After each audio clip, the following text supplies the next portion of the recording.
Уважаемый Владимир Владимирович, по вашему поручению построили новый уникальный инженерный комплекс для нашей корпорации космической. По сути дела, новый дом для Роскосмоса. Я думаю, что это один из самых современных и технологичных комплексов в мире.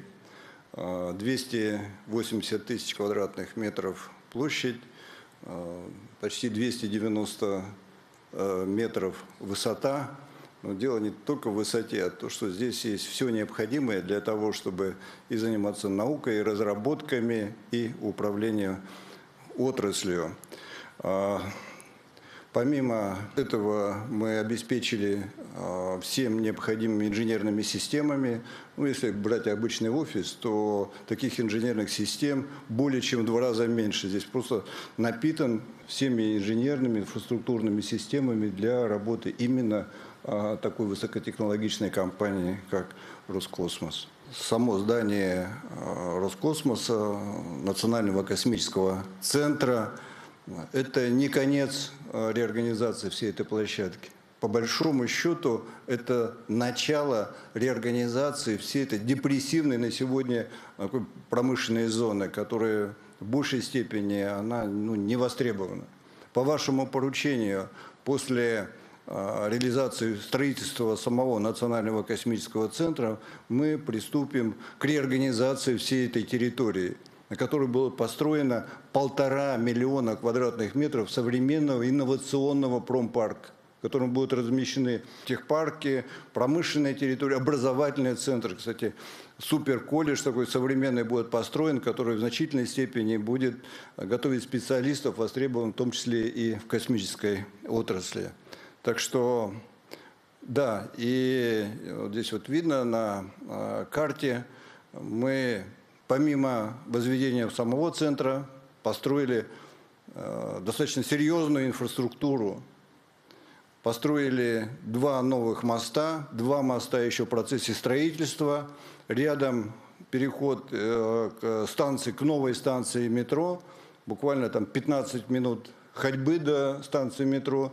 Так что центр еще обеспечен инфраструктурно, так, чтобы было удобно и приехать и на общественном транспорте, и на личном транспорте.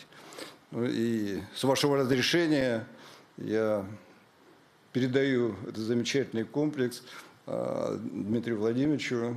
Пусть он берет в свои руки, начинает новоселье, заселяться, вдыхать жизнь в этот комплекс, начинает работать, если вы разрешите. Да. Дмитрий Ильич, пожалуйста.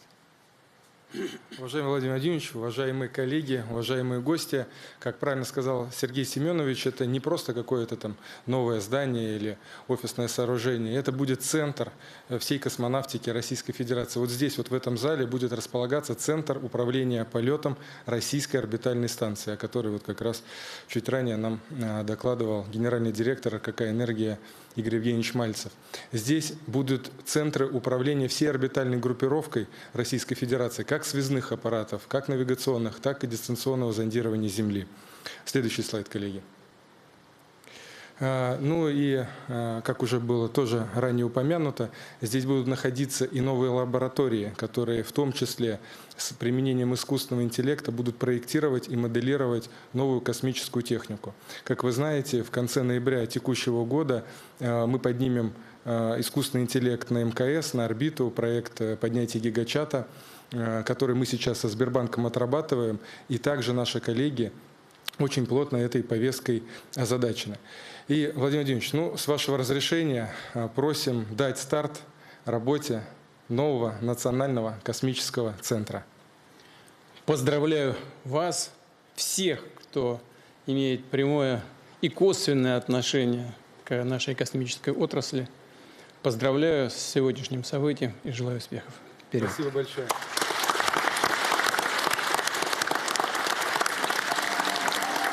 Добрый день, уважаемые гости и дорогие москвичи. Мы, космонавты Роскосмоса, Сергей Рыжиков, Алексей Зубрицкий и Олег Платонов, с борта Международной космической станции поздравляем вас с открытием Национального космического центра. Сегодня когда столица отмечает свой 878-й день рождения. У отечественной космонавтики открывается новая страница истории. Особенно приятно, что такое важное событие совпало с Днем города Москва. Поздравляем с праздником! Национальный космический центр станет символом прогресса и достижений. Своим величием он будет подчеркивать лидерство России в освоении космоса. Сегодняшнее событие объединяет людей по всей стране и даже здесь, на орбите Земли. С открытием Национального космического центра у российского космоса появился свой дом в Москве. А Москва – это устремленный в будущее город с великой историей. Масштаб преображения столицы, поверьте, виден из космоса невооруженным глазом. И здание Национального космического центра – еще одно тому подтверждение. Мы благодарим президента Российской Федерации Владимира Владимировича Путина, первого заместителя председателя правительства России Дениса Валентиновича Мантурова за поддержку этого сложного проекта, а также мэра Москвы Сергея Семеновича Собянина, под контролем которого эта масштабная работа была выполнена. Строители сделали свое дело. Теперь дело за нами, за работниками ракетно-космической отрасли. С днем рождения, Москва! С новосельем, Роскосмос!